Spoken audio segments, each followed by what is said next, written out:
really excited to be able to have founders who are here, living it in the city of Brotherly Love, going through it, really understanding the tech ecosystem here. What is that like to be building your company as a founder of color here in Philadelphia? What has been their stories, their journeys?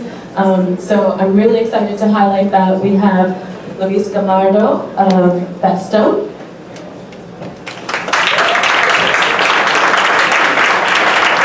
We have Tiffanie Stanard of Stimulus. We have Rudy Ellis of Switchboard. And there we go, we have Adriana Vasquez of Lilu. And moderating, we have Adrian Turner of Turner Coaching. My name is Luis Gamardo, and I am the CEO and co-founder of Besto, a mobile app where users help pets get adopted by sharing videos. Even though every year over 3 million healthy and adoptable dogs and cats get euthanized in the United States, no easy way actually exists for people to help save the lives of these animals. The current options available, adopt and foster, donate and volunteer, actually require a high level of commitment from individuals. So we decided to build Besto with one goal: make it easy for people to help improve the lives of these animals. We do that right now with our mobile app, where users are able to upload videos of adoptable pets that can be shared by anyone who wants to become a Besto. And when you do that, you become an advocate and you start receiving push notifications regarding the progress of the animals you're helping. We launched our MVP less than 2 months ago, and we have 250,000 social engagement in the app, video views, likes, and shares. Over 85 rescues and shelters from Philadelphia uploading videos of their pets on a weekly basis. And over 60% of the videos are getting shared from the app elsewhere, which is getting us a lot of virality. We raised our first round of financing for $100,000 a couple months ago, and we're a team of 3. Myself, I come from a finance background. I worked at Wall Street as an investment banker for 2 years. And my 2 other co-founders are Penn grads. One is a product lead, CTO, and the other helps in strategy and operations. Thank you so much. Tiffany. Hi, I'm Tiffanie Stanard. I'm the founder and CEO of Stimulus. And Stimulus is a technology and media company. And we provide a platform to connect communities to resources such as grants, sponsorships, and business contracts. And we also work with the resource providers to help them match to the resources that they're actually trying to supply. So we work with from AT&T to Microsoft, and we help them supply applicants for those grants, resources, business contracts that they're trying to give out within the community that they're trying to serve. So we do that in 2 ways. So we help them activate within communities from events, content, experiences. We just did a big experience for Rock Nation, ACLU, United Way for Labor Day weekend. And then we also provide opportunity intelligence and discovery technology to help them really solidify the grants and the sponsorship that they're trying to put out to the community. So I've been in this industry on and off for about 10 years. I'm also a radio personality for Radio 1, and I also produce a lot of shows. So I've always worked at the intersection of technology, entertainment, and community, where we're always finding different ways to help activate communities within different universes that they're working in and different places that they're trying to be. Awesome. Good afternoon, my name is Rudy Ellis. I'm the CEO of Switchboard Live.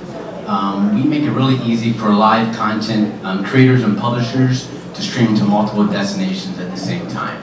So what does that mean? So for example, this event right now is going to Black and Brown Founders Facebook page, their Periscope page, their YouTube page, their website. So we make it really easy for a technical solution to be wrapped up in workflow to be really easy for content creators to do so. A little bit about myself. I'm originally from Philadelphia.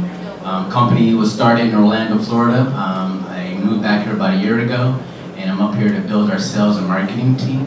We work with companies from multiple NFL teams like the Washington Redskins, Miami Dolphins, Tennessee Titans, Monster Energy, Harley Davidson, And their goal is for social media marketing teams to have a message for their live content to be able to stream it and engage and grow and connect their audience. Thank you, and Adriana.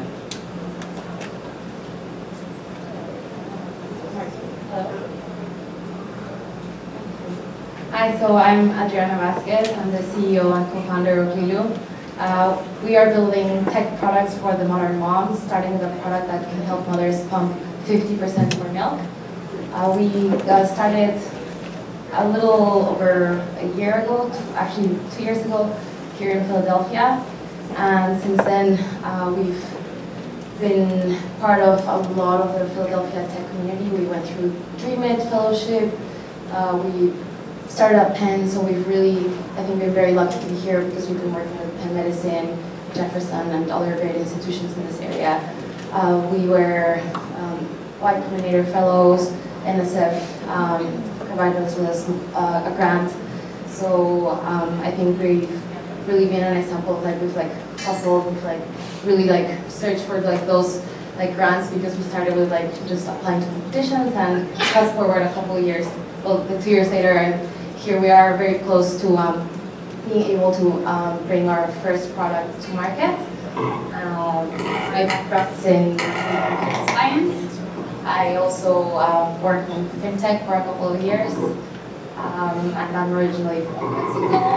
My co-founder is from India, so yeah, I'm very proud of being here today. So thanks for having us. Thank you all. So for our first question, we've discussed challenges for Black and Brown founders, but I want to start with a question highlighting your uniqueness. We talked about branding. So if you will share with us, what's your uniqueness or differentiator that is helping you to excel? And will we start with you, Rudy? Is that okay? Sure. I think my uniqueness and allowed me to kind of build this company was just relationships. So early on, I was able to, I've been in the live streaming space for over 10, 15 years now. So those relationships that I was able to cultivate early on really helped me to where we are now. So going back to those people and saying, hey, you know what, here's a product that I'm pitching, love to get your idea. And that's enabled us to land some big clients. For example, we did an event probably 3 years ago, our very first event with Dick Clark Productions. That relationship was cultivated probably 3 years ago. Prior to that, but just working with you know, some folks there. And so for us, I would say relationships is probably a key differentiator for us. Thank you. Luis, would you like to answer that? Sure. I think relationships are key. I think one key uniqueness as well has been my persistence. So I actually started working on this idea that I had during my time at the bank. As you may know, investment banking is a very demanding job, but it was actually during you know, those free Saturdays and sometimes Sundays that I actually started to meet the people that would elevate the product where it is today. And actually I did my first testing of the product at the time where I was at the bank, and I also started building the network of who today are my current investors at the company at that time. And I think it gave me the ability to tell to these people that now are behind us and support us that we are able to execute on this, you know, vision that we had, and it was not only an idea. So for Stimulus, I always say we work in the intersection of tech, entertainment, and community because we make normal, boring content interesting. And the same thing when it comes to events. There's not one industry that can't use a grant, a sponsorship, or a business contract. But there's so much content that's out there, so much data. So where our trademark is transforming information into opportunity and understanding like all of that information. I don't care if you're creative, I don't care if you're nonprofit, for-profit, a tech company. There is not one of those industries that cannot use a grant, a sponsorship, or a business contract. So whether we're activating in communities or we are doing a for-profit event, we bring those three entities together in everything that we do, from events to the technology that we're building. So we're simplifying a lot of data that's out there. There's 20-page grant applications and grant applications. and solidifying it and making it into 1 or 2 applications so an everyday person can apply to it, and then connecting you at an event, at one of our Connected Resources event, where you're connecting to an AT&T and saying, hey, this person got this grant, or this person got this sponsorship from this company, you can too. And there was a creative, or there was a nonprofit, or there was a for-profit company. So understanding how you bring all of those 3 entities together to make sure that no matter what your background is, you're eligible for the same opportunities. Adriana, may I ask you, the most successful entrepreneurs aren't afraid to take risks, right? So would you share a time that you moved beyond your comfort zone to excel? Of course. So one recent example for us, we had a great opportunity for to move to China to really accelerate the development of our hardware product, and it was a very exciting opportunity, but it is a very challenging decision. Like that decision of like leaving your job, right, or anything that really having to change your life so dramatically. It's not as easy as it may seem, right? And especially when you go and you think, okay, maybe I'll go for 2 months, 3 months, but in reality, you know, every month you're there, you see the value that your company is growing, you're making so many strides. So it's the decision to stay 1 more month and 1 more month, and then afterwards, when do you decide when you're ready to come back? When's the right moment for the company? So I think it's not like one momentous decision. Maybe like taking that plane is a big decision, but in the end, it's like every single day you're taking that extra risk, because I think that, or at least for us, right? It's a hardware product. We're not yet in market, but you know, every day I see like there's 100 reasons to decide, okay, maybe this is not going to work out, but so that I feel that the risk is daily, and from hearing other founders and other stories, I think that that's something that all entrepreneurs have in common, right? Every single day there's a risk that you're taking. Ruby, would you like to expand? Sure.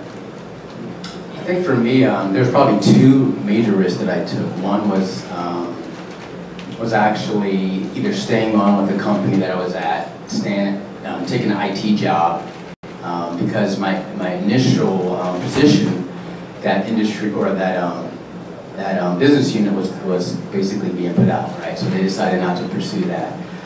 So it was either take a half a salary pay cut, and I figured, you know what, I can actually do this on my own. I could go and make that my own. So I took that risk and started doing consultancy, doing things that I needed to do, because I felt that I had, you know, the initiative to do that. And the second risk probably happened about 2 years later. Once I had a team, had a product, we got accepted to a program called Techstars. Techstars is a global organization, and so me and 3 other of our team members moved to San Antonio. So we packed up our bags and we lived in San Antonio for 4 months. So you have family, you have friends, you have kids, you have wives, just going out there, them believing in the product and idea that we have and putting all their time and effort into this program. So that was a risk that we did, and it allowed us to get to this point. So far, 2 risks paid off, and I'm a big firm believer in risk. That's the only way you're going to try things. So I believe that definitely, you know, as an entrepreneur, you're taking risks. I do like to think of myself as actually risk adverse. In fact, you know, leaving my job was probably the biggest risk I've taken in my life. I was being promoted at the time when I decided to resign, but it was also a moment where I had all the pieces of the puzzle together. So I felt confident in myself and in my co-founders that we were going to be able to carry this forward. So I think definitely making that leap of, you know, going from full-time job to entrepreneur, there's always, you know, that thought of, you know, what could happen, are we going to still be alive tomorrow? But it's also about just going day by day and falling in love with the process and the learning experience, and just making sure you understand that it's really not a sprint or a marathon, and take a lot of, you know, daily lessons and accomplish short-term goals and celebrate, you know, the small victories with the team. And I think that's how you start overcoming, you know, that. All right, because I hardly say I'm fearless. I just say I do it in spite of fear. right? Because anytime I speak or launch something different or just decide to add to the list of things that I already do, I never say I'm fearless at it. I just know I'm gonna do it despite of my fear. And I'll put it out there like, all right, I'm afraid, these are the reasons why, this is the reason why I'm gonna do it anyway. So once I start doing that, and then I get nervous before I start speaking, and then I just start speaking, and then they go away. So I never say I'm fearless because I feel like when you truly love something, you're gonna fear people's reaction, you're gonna fear your reaction to it, and then that, to me, shows that you really love it. So I don't never say I'm fearless, I just say I'm gonna do it anyway. And the difference between me and most is that I'm going to conquer that fear, and I'm going to continue to do it anyway. So. Thank you.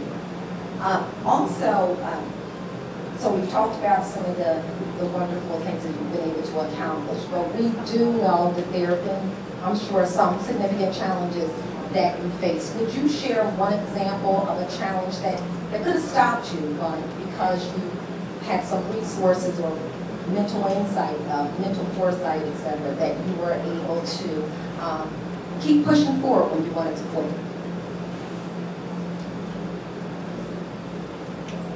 So I think for us, when we started, one of the key things is none of, neither my co-founder nor I are parents, and we're in this field where, you know, everything that we do is based so much on the experience of a mom who's like breast pumping and breastfeeding. So when we first started, we had this concept of what we were going to do, and I think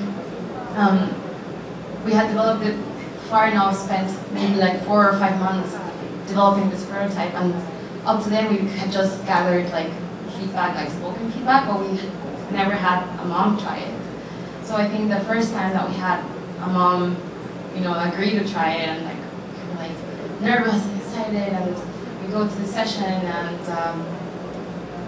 you know, her reaction was, oh, this feels nice, but it was not what we were expecting. It's like we were expecting, we were quantifying how much more milk she was able to pump. And we had that first session, and then we had like the next 3 and the next 4, and similar, right? It wasn't really what we were expecting. So I think at that point we, you know, went back home and we're like, okay, what are we going to do? Like, we believe we have a truly great concept and potential, but it's not achieving what it's supposed to be. And we just spent 4 months like that going down this route. So either we change something or we just let it go. So I think like the next week we literally went back and we bought like swimming caps and other the random things to prototype. And you know, 1 week later we went back to these moms and we literally were asking them like, hey, would you mind putting on this like swimming cap with like little pokey things and see what happens? And I think that was like really scary for us. Like, I mean, asking like people to like really trust you to like, people wanna believe in you, and you're like, oh, I'm not really sure what I'm doing. So I think for us that was much more of like a customer development and like, yeah, an experience where we could have, I really think about that like week, and so we could have just stopped back then. And you know, like 1 week later, we really did come up with something much better. And hadn't we persisted, we wouldn't be where we are today. Really, following up on that question, I remember reading that the developers of Angry Birds, it took them like 51 tries before they came up with Angry Birds, so certainly persistence. What has really been a sustainer for you in helping you to address your challenges and move forward? It's a good question. I think for me, it's probably passion. Like, I don't think what I'm doing right now is work, right? It's something that I wake up every day and I really enjoy it. So for me, it's, you know, when I think back when I was working before running a team, having management, you know, that was a job. I wasn't working for those guys to improve me as a person. But now that I have a company, I have a team, I have people that are responsible for, this is what, you know, what I'm built for. So if I look back on my career, I look for all the different jobs that I've had, from gaming to streaming, to running teams, to traveling.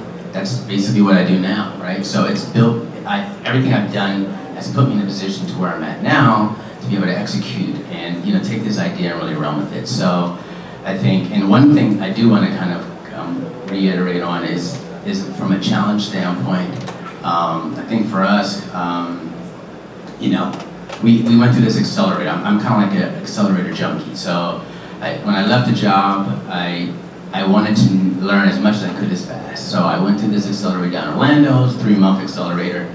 I went through that. And then right after that, we had a lot of feedback, incoming. Hey, we want to learn more about your company. So we went through this period where we thought we were going to raise money and to go to the next step. Got a lot of interest, and then it just flatlined.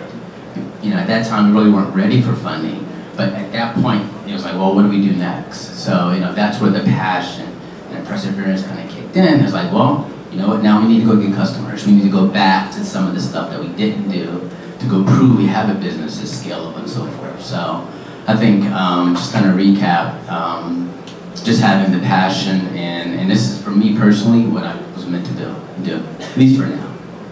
When we talk to most entrepreneurs, the things that I hear them say is, well, when I went to share with someone what I was trying to do, they said, well, you've always been doing that. So definitely your passion. Tiffany, did you want to add about challenges that have helped you to be so awesome?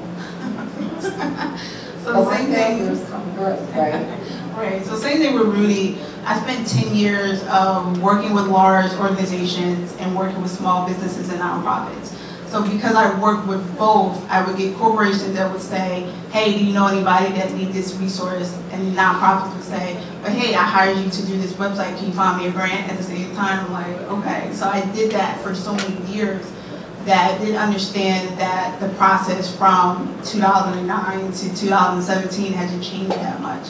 So it wasn't until these last few years of understanding that, you know, going after a sponsorship or a grant, and the fact that you're still sending PDFs and PowerPoints, and the fact that some, you know, companies don't have online ways for you to do it, and you're sending, you know, cold emails. And it's still a disconnect of how you find each other and knowing when this resource is available versus another.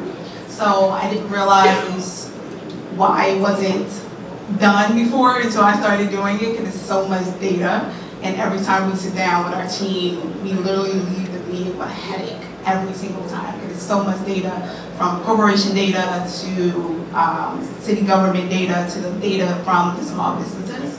So I understand the disconnect and how long it takes to really discover and connect to these people. So having patience when you're going through a data-driven company is one of the challenges we've had, and understanding that you have to have a passion for it.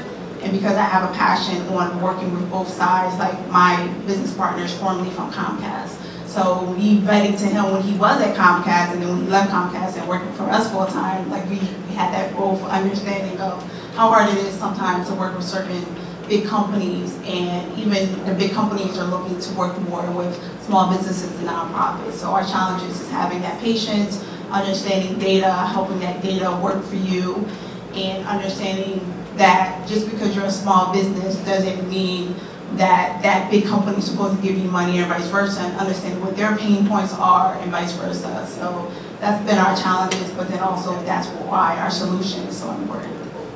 Absolutely. Sure. So, you know, I think Besto is a very similar experience, right? Because we believe we have a mission that's worth fighting for. And I think that it all goes back to the challenge, at least personally for me, that was when I was starting to recruit the co-founders. Obviously, you know, I have a non-technical background. I went to a school that was only, you know, business focused. At the bank, all my friends were in finance. So I think it was really about finding people that, you know, truly believe in what they're doing and what you're doing, because it's the only way that they're going to stick if times, you know, go sour. So when it came to recruiting, it was all about, I think, number one, it's a numbers game, so showing up to events like this and reaching out to people and making sure all your friends and colleagues know that you're doing this and you're starting this company.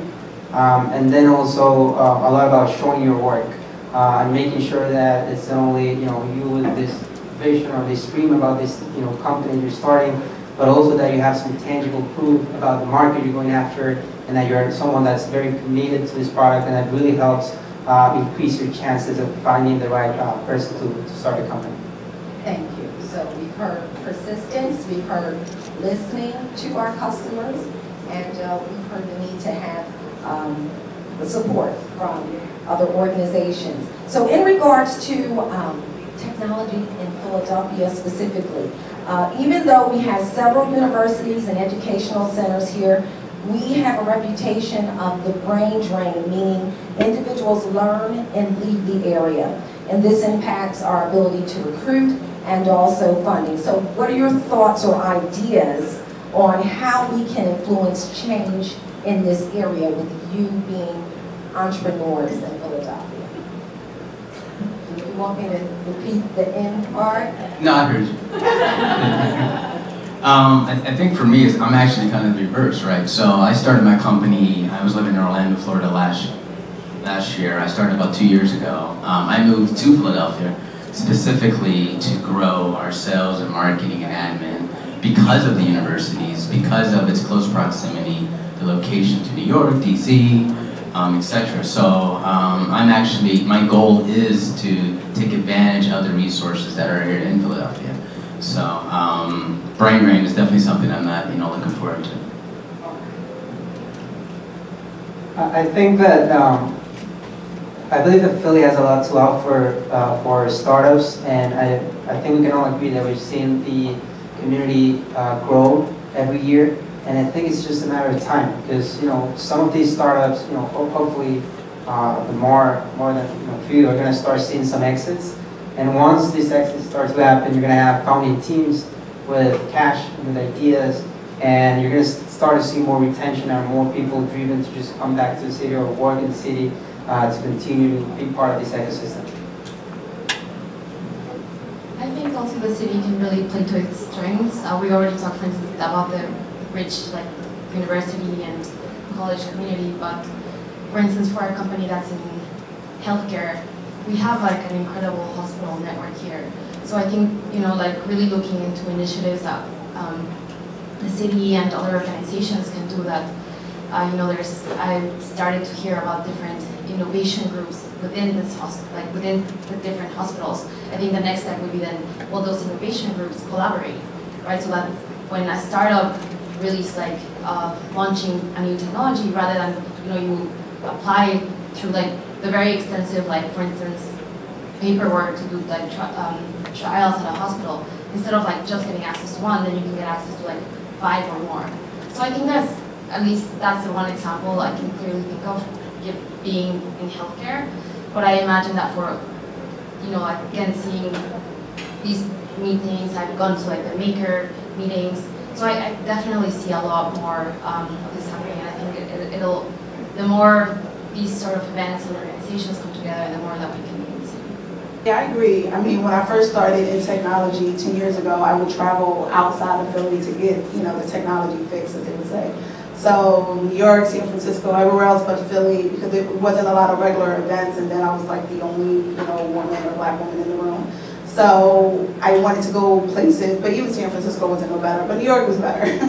But there was still more tech events and more tech conversations happening on that side, so I would kind of come and check it out. But now there are events here in Philly that I would say that I wouldn't miss, and Philly Tech Week and Mobile Light, all the different events that are now happening in the innovation centers that are growing here, in the schools that I now work with to do a lot within tech and women in tech. So I feel like we're definitely growing, we're still getting there. So the city of neighborhoods can be a pro and a con, as they say here in Philly, because certain neighborhoods still need to grow in innovation. But I feel like Philly has definitely grown in the fact of bringing a lot of stuff here. So just to follow up on that, with Mayor McKinney coming tomorrow, if there's something that you could share with him or a question that you would like answered, would either of you want to share what that could be? Well, one thing I can say about Mayor Kinney, and I've worked with him on a couple of different things so far since he's been in office, he's been doing amazing with focus on diversity. And him now announcing to do a diversity conference focused on technology and going to South by Southwest. I think he's doing really great. I'm not just saying that because he's the mayor, but I'm truly saying that just from conversations that I've had with his team and the team that he surrounds himself with, and the report that he puts out when it comes to everything having technology in it and understanding that it can really help, whether it's education or homelessness or something like that.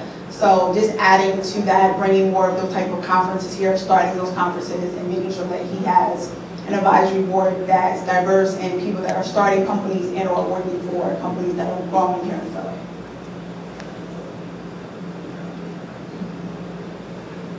Okay, we'll move on to the next question. Ramona said in her presentation, which I love, she said, it takes a community to build a company. And we touched on it as one of the very first questions, but I think it's so important for our entrepreneurial journey. So would you talk a little bit more about how to have mentors, or the importance of mentors, or having an advisory council as you are growing and throughout the various stages of your journey? And we'll start with you, please. Yeah, I think it's definitely, very important to start building that support network. Inclusive, like with your peers, with other entrepreneurs, reach out to people, join organizations, and panels like this, because it's really, those people that root for you, those advocates that are going to take your company to the next level with introductions, with encouragement whenever you need it. And I think it even goes further, right? Because I think you need to start building community with your potential customers even before you start building a product, because it's also their support and their feedback that's really going to make a difference in your plans.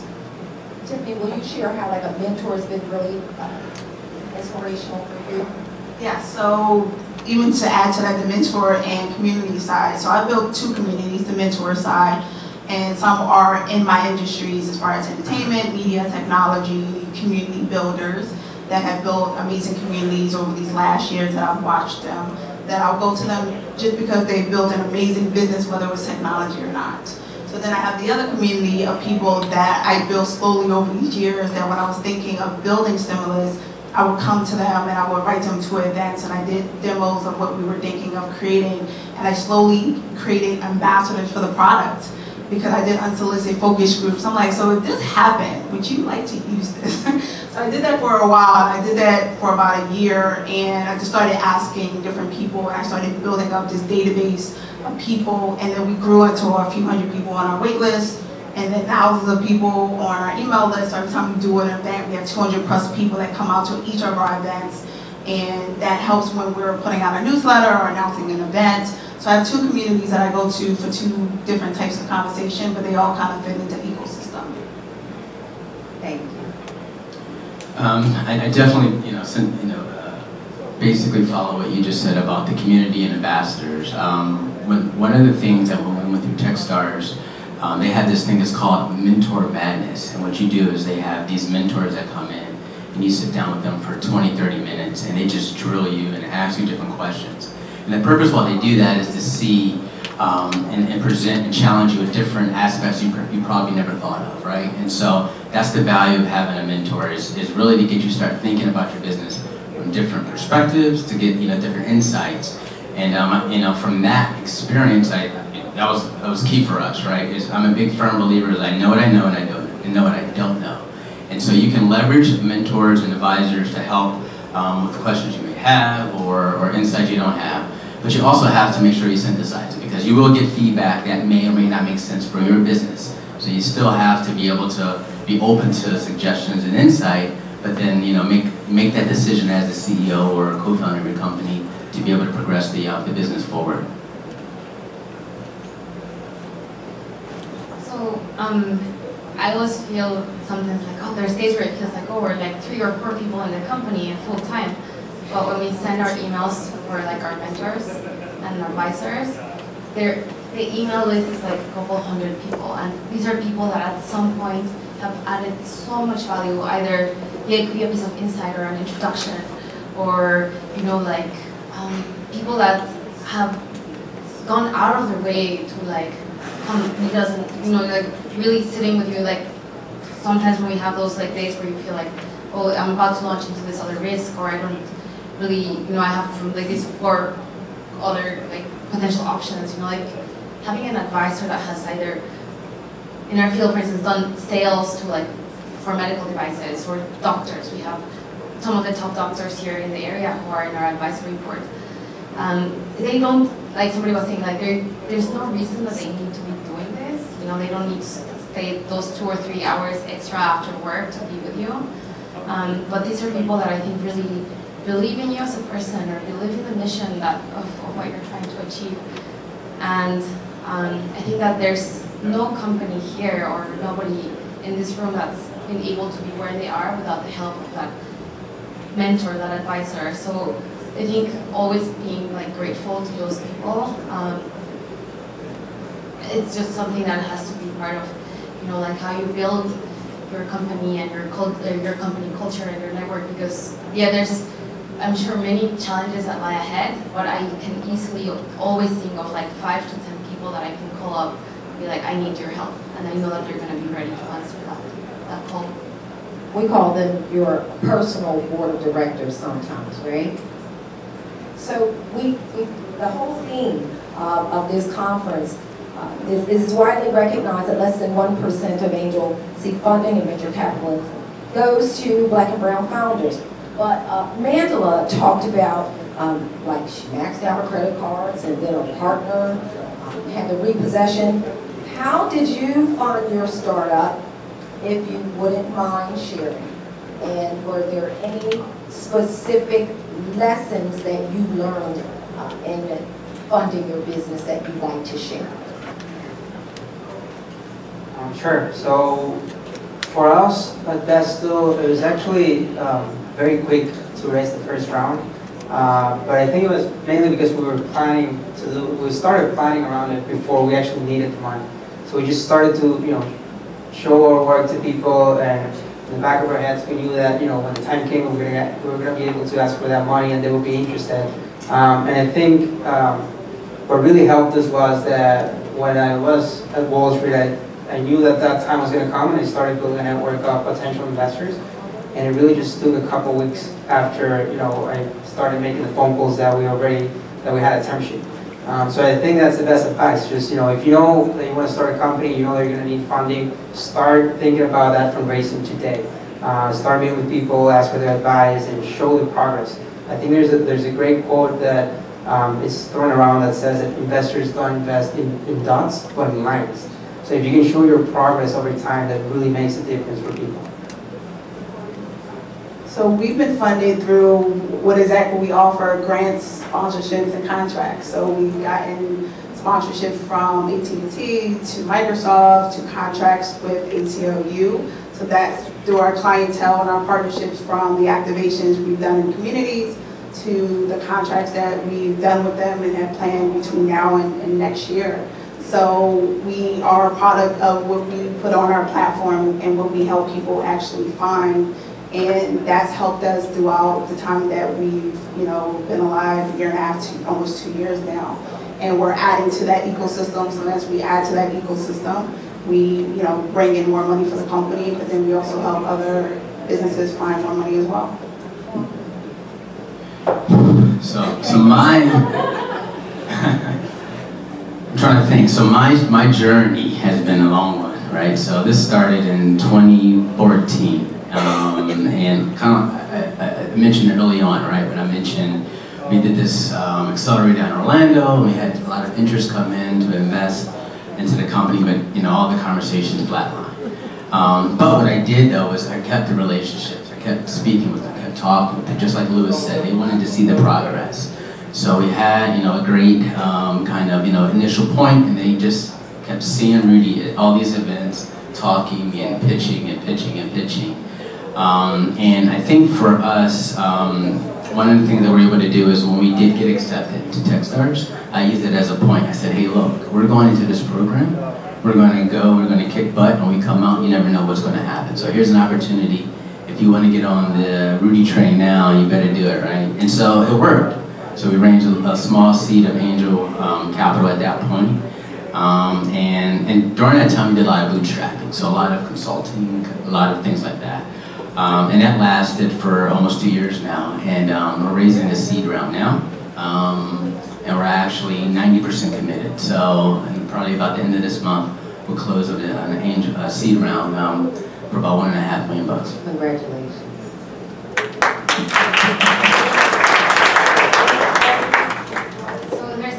here who's still in university or college, I really recommend that's a great time to start your business. There's a lot of wonderful opportunities in terms of grants, in terms of competitions, and I think really that is what helped us. It was our launch pad for my company. But since then, basically we haven't stopped looking at what's out there in terms of opportunities for different grants, different competitions. But I think obviously that's not a sustainable way to do it. But I think from each one of them you learn something. Especially it depends on what we're like. We focused on healthcare, trying to apply to healthcare accelerators or hardware accelerators. And in the end, we raised, we got our seed funding from SOSV, and they have like an accelerator that focuses on hardware. And I think that without their expertise, like there's so much that we didn't know about supply chain, about factories. So it really was like a really great fit for what we were trying to do. And in retrospect, having applied to other places, I think the reason that we didn't get into others perhaps was it wasn't the right match, right? So now I think I've learned, and now like I think I'm a little savvier also now that we're gonna start racing. Like I have conversations with people of like potential angels or potential VCs, and now rather than having them ask me like certain things, I also ask, like how can you help us? Like what are, I know the key challenges for our company, and they're going to be distribution, retail, obviously still supply chain. So I'm looking now for those people that are going to be a really value asset, because it's not only about the money. It's really, again, going back to those advisors and mentors, it's about those people that can really make a difference to your company. And like obviously investment is one way, but I think there's much more than that. So for everyone who's starting, definitely look at competitions, look at grants, because they're out there, and it's a lot of work. But you'll also learn a lot from going through those rounds. Okay, so Ania's given us the wrap it up. So I'm going to ask you as we close if you would give your one sentence of best advice to new founders. We will start with you, Adriana. One sentence. Ask questions. Yeah. If you believe in your product or your vision, never stop. I would say know what you know and know what you don't know. Just do it. Go out there and execute.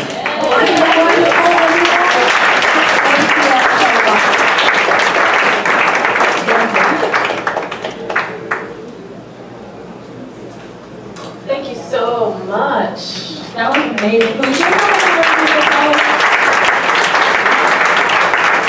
Also, I didn't even realize, Adriana, like your team hacks? You with your hacks? Yeah.